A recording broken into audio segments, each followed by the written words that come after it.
Hello friends, જય શ્રી કૃષ્ણ. મારા કિચનમાં તમારું સ્વાગત છે. આજે આપણે દશેરા સ્પેશિયલ દરેક ગુજરાતીઓની ફેવરિટ જલેબી બનાવીશું. ફક્ત 10 જ મિનિટમાં રસીલી જ્યુસી જલેબી બનાવીશું. તો ચલો ઉપરથી ક્રિસ્પી અંદરથી રસીલી જલેબી બનાવવાનું સ્ટાર્ટ કરીએ. રેસીપી સ્ટાર્ટ કર્યા પહેલાં જો તમને મારી રેસીપી ગમતી હોય અને હજુ સુધી ચેનલને સબસ્ક્રાઈબ ના કરી હોય તો પ્લીઝ સબસ્ક્રાઈબ કરજો અને બાજુમાં આપેલ બેલ આઇકન પ્રેસ કરજો એટલે નવી નવી રેસીપીના નોટિફિકેશન મળતા રહે. સૌથી પહેલા રસીલી જલેબી બનાવવા માટે 1 કપ મેંદાનો લોટ લઈશું. તેમાં 2 ચમચી ઘી ઉમેરીશું. દેશી ઘી ઉમેરવાથી આપણી જલેબી બિલકુલ ખસ્તા અને ઉપરથી ક્રિસ્પી તૈયાર થશે. હવે અડધી ચમચી કુકિંગ સોડા ઉમેરીશું અને હાથથી જ બધું સારી રીતના મિક્સ કરીશું. આપણે જનરલી જલેબી બનાવીએ છીએ તો આથો આપવો જલેબીમાં જરૂરી છે. તો બસ આથો ઝડપથી આવી જાય તે માટે આપણે સોડાનો ઉપયોગ કર્યો છે. હવે થોડું થોડું પાણી ઉમેરતા જઈશું અને જેવું આપણે ઢોસાનું બેટર હોય તેવી થિકનેસ વાળું બેટર તૈયાર કરવાનું છે. આ રીતના હાથથી જ આ બેટર તૈયાર કરવાનું છે, જેથી આપણે હાથથી ફેટતા જઈએ તેમ તેમાં આથો આવતો જશે. જલેબી જનરલી આથા વગર બનતી જ નથી. તેમાં ખટાશ પણ હોવી જોઈએ, પરંતુ ખટાશનું કામ સોડા કરશે. આથો લઈ આવવાનું કામ પણ સોડા જ કરશે.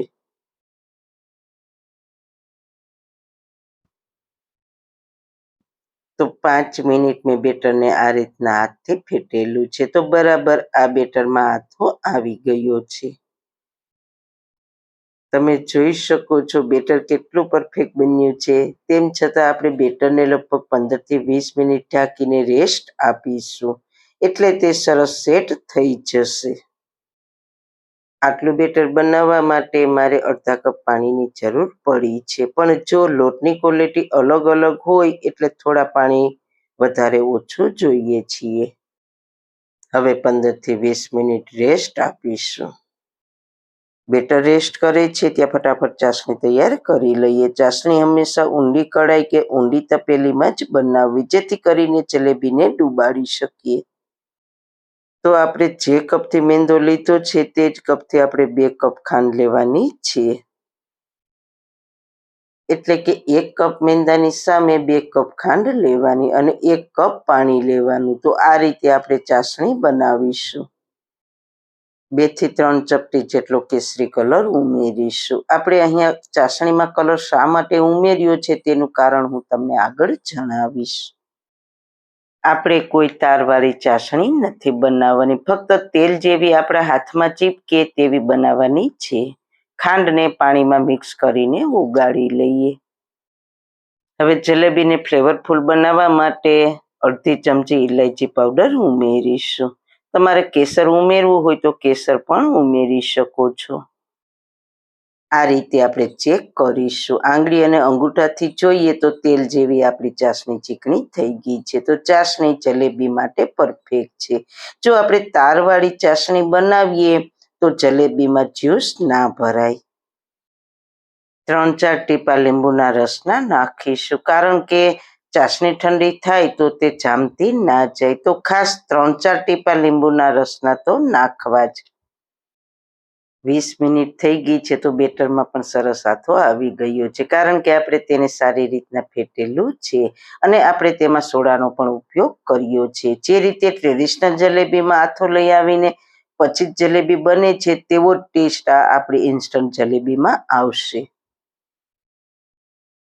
જલેબી બનાવવા માટે કોઈ દૂધની કે પ્લાસ્ટિકની જાડી કોથળી હોય તેનો પણ ઉપયોગ કરી શકો છો.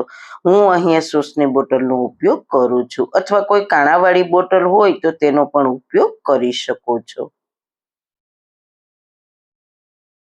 હવે ઢાંકણ બંધ કરી દઈએ. જલેબી છે તે જો ઘીમાં બને તો ખૂબ જ ટેસ્ટી બને. મેં અહીંયા ઘીને ગરમ થવા માટે રાખ્યું છે. કડાઈ કે પેનમાં આ રીતના અડધાથી થોડું ઓછું એટલું ઘી કે તેલ હોવું જોઈએ, નહીતર જલેબીનો શેપ બરાબર નહીં બને. ઘીની જગ્યાએ તમે તેલનો પણ ઉપયોગ કરી શકો છો. હવે ઘી અથવા તેલ મધ્યમ ગરમ થાય પછી ગોળ ગોળ જલેબી બનાવીશું. જો ઘી કે તેલ ઓછું ગરમ હશે તો જલેબી ચપટી બનશે, અને ઘી કે તેલ હાઈ ગરમ થઈ ગયું હશે તો જલેબી વધારે લાલ થઈ જશે. એટલે મીડિયમ ગરમ હોય તેવું ઘી કે તેલમાં જલેબીને ફ્રાય કરવાની.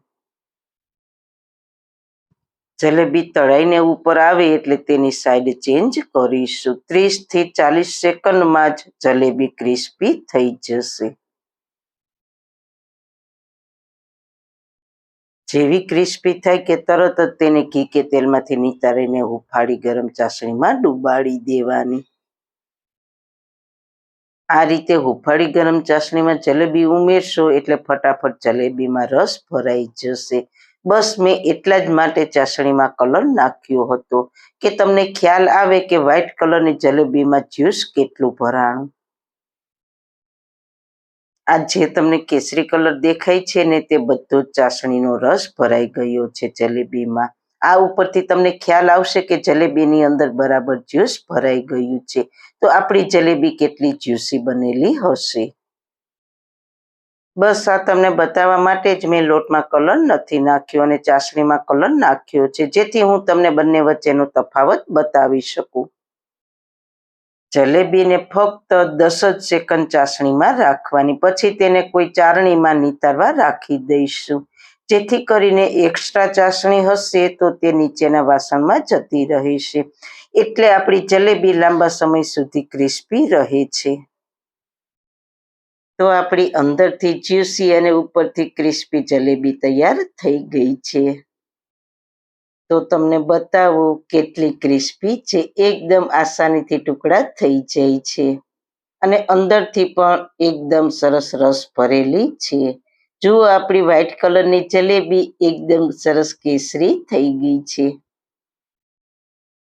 તો આ રીતે ચમકતી રસીલી અને ક્રિસ્પી જલેબી તમે દશેરા પર જરૂર એકવાર ટ્રાય કરજો. એકદમ ઓછા ખર્ચમાં, ઓછા સમયમાં અને એકદમ ચોખ્ખી ઘરે બનીને તૈયાર થશે.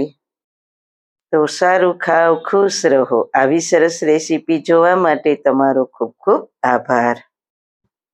મારી રેસીપીને લાઈક કરજો, શેર કરજો, મારી ચેનલને સબસ્ક્રાઈબ કરજો. ફરી મળીશું નવી રેસીપી સાથે. જય શ્રી કૃષ્ણ. અને હા, જો તમે અનેક ડિઝાઇનમાં આવા ટ્રેડિશનલ ચાકડા બનાવવા ઈચ્છતા હો તો અમે ઓર્ડર લઈએ છીએ. તો તેના માટે વોટ્સએપ નંબર વિડીયોમાં આપેલા છે.